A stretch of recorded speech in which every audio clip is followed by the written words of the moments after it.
Selamat sore, Bapak Ibu Saudara sekalian yang kekasih dalam Tuhan.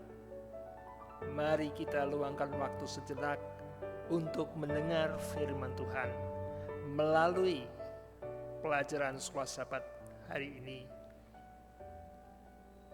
yang berjudul Imbauan yang Mengerikan atau Imbauan yang Mengejutkan. Selama 3 bulan kita akan belajar buku Yesaya. Nabi Yesaya hidup di zaman bangsa Israel terpuruk karena tidak setia kepada Tuhan, sehingga Tuhan membiarkan bangsa kafir untuk menyerang Yehuda atau Israel. Sehingga nasib daripada bangsa Israel penuh penderitaan.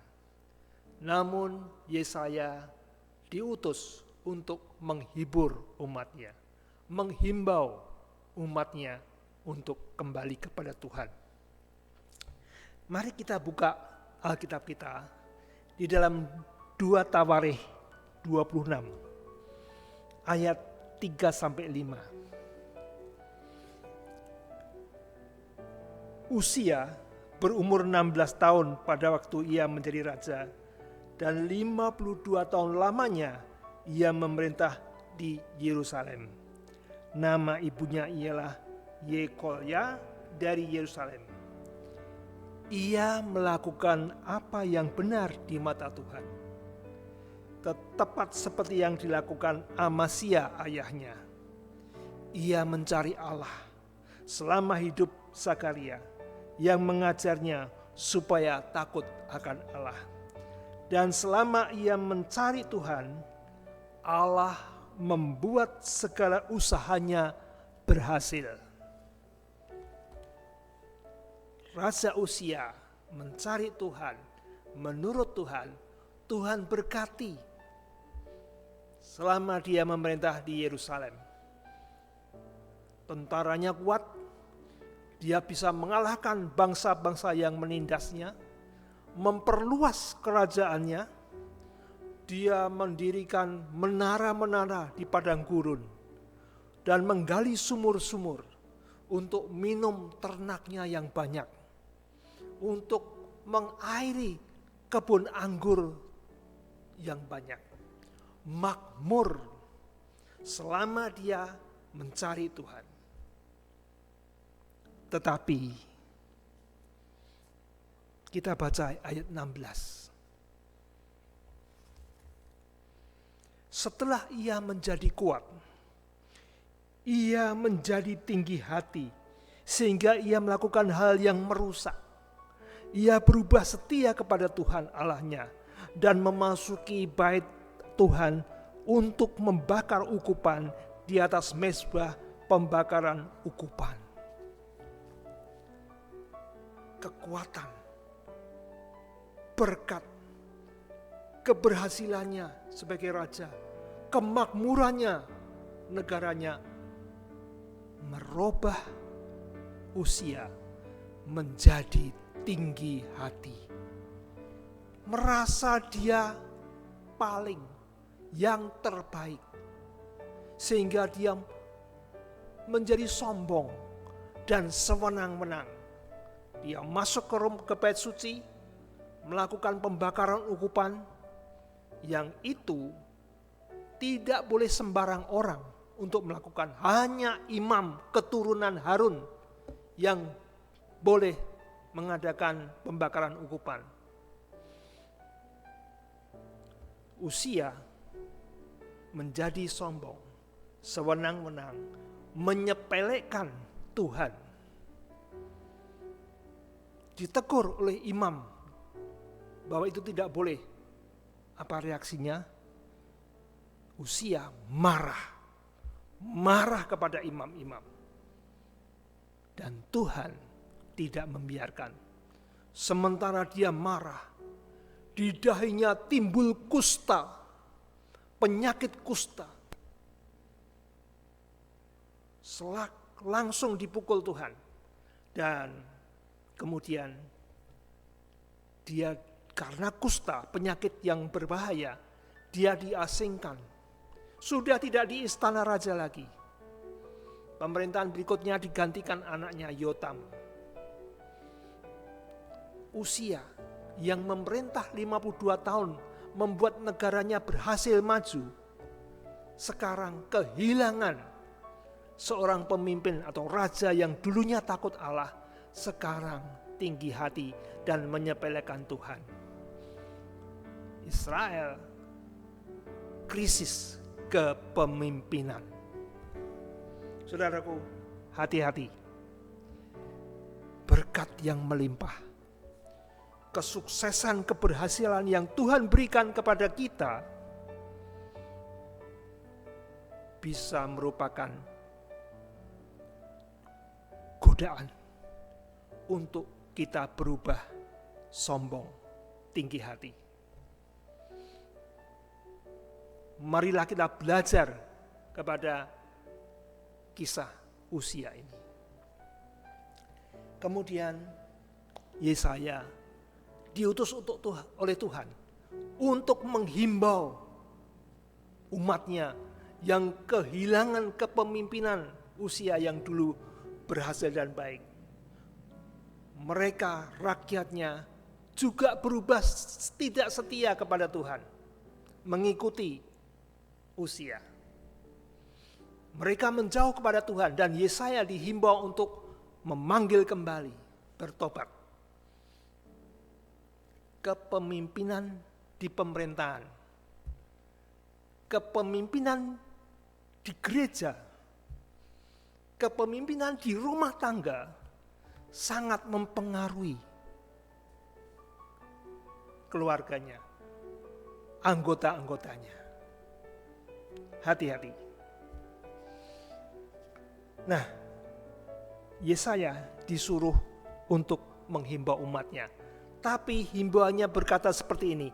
Yesaya pasal 6 ayat 9 dan 10. Yesaya disuruh Tuhan, kemudian firman-Nya, pergilah dan katakanlah kepada bangsa ini, dengarlah sungguh-sungguh, tetapi mengerti jangan. Lihatlah sungguh-sungguh, tetapi menanggap jangan. Buatlah hati bangsa ini keras, dan buatlah telinganya berat mendengar, dan buatlah matanya melekat tertutup, supaya jangan mereka melihat dengan matanya, dan mendengar dengan telinganya, dan mengerti dengan hatinya, lalu berbalik dan menjadi sembuh. Himbauannya aneh, mengejutkan. Disuruh menghimbau, tapi buatlah hati mereka keras, tidak mau mendengar, tidak mau melihat, sehingga dia tetap apa? Tidak mau bertobat. Kok Allah menyuruh Yesaya seperti itu ya?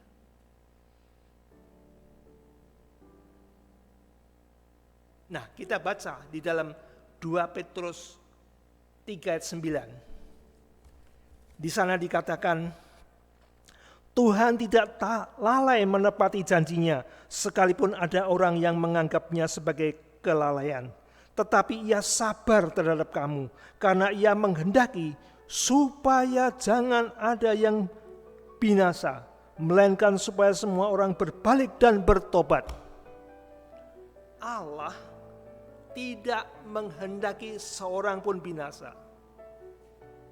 Bagaimana dengan bangsa Israel yang membelakangi Tuhan pada waktu itu? Sama. Allah tidak ingin bangsa Israel binasa. Tetapi pekabarannya kok seperti ini? Seolah-olah Tuhan menghimbau pura-pura.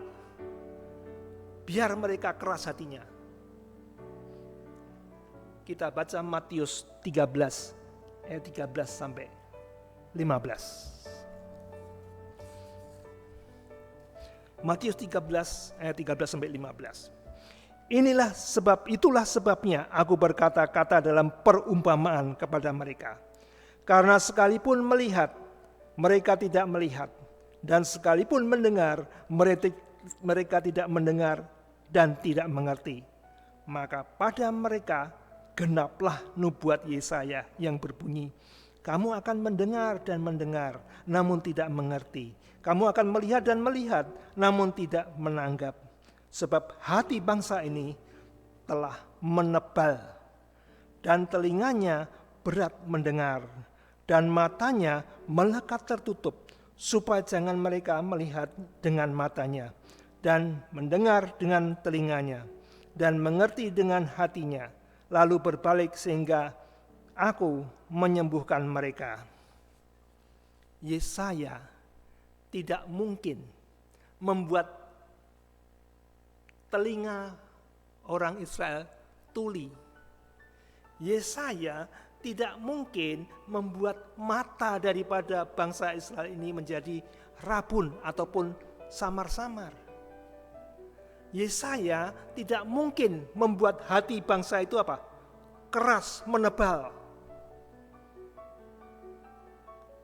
Bila mana Allah menghendaki tidak seorang pun binasa, tapi ayat Yesaya mengatakan seperti itu. Itu adalah perumpamaan. Maksudnya, Tuhan melihat bangsa ini tegar tengkok. Himbauan, anjuran supaya bertobat terus dilakukan. Tetapi Tuhan tidak dapat mengatur ataupun menguasai hati bangsa Israel untuk menolak. Tuhan selalu memberi kebebasan memilih pada umatnya. Jadi bila mana mereka mendengar himbauan Yesaya, tergantung sambutannya. Kita ingat Yunus, kota Niniwe. Yunus berteriak 40 hari lagi kota ini ada tunggang balikan. Hati mereka tidak keras, lembut, terima dan bertobat. Tetapi apa yang terjadi pada zaman Yesaya ini? Mereka menebalkan hati. Kita ingat Firaun pada zaman Musa Keluaran. Di sana dikatakan Tuhan mengeraskan hati Firaun. Tuhan memberikan pilihan kepada Firaun.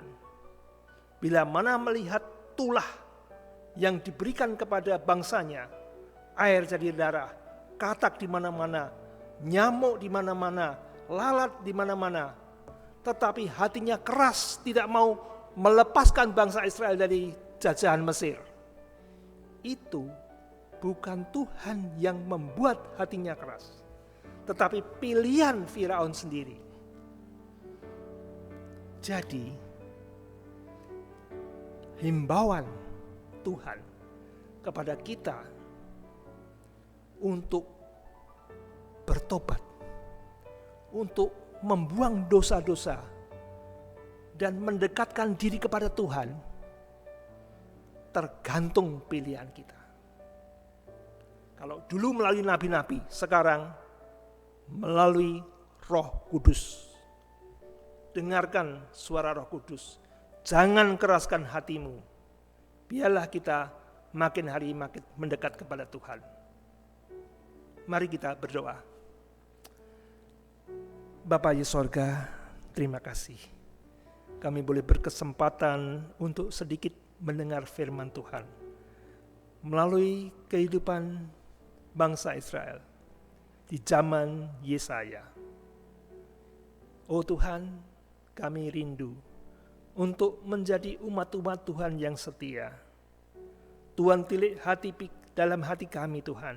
Biarlah kami boleh melihat segala kekurangan, dosa-dosa kesalahan yang harus kami tinggalkan. Berikan kekuatan-Mu, berikan kuasa-Mu Tuhan. Melalui Roh Kudus, kami boleh menghidupkan kehidupan seperti yang Yesus ajarkan. Memberkati kami semua Tuhan, dan mohon ampun dosa kami.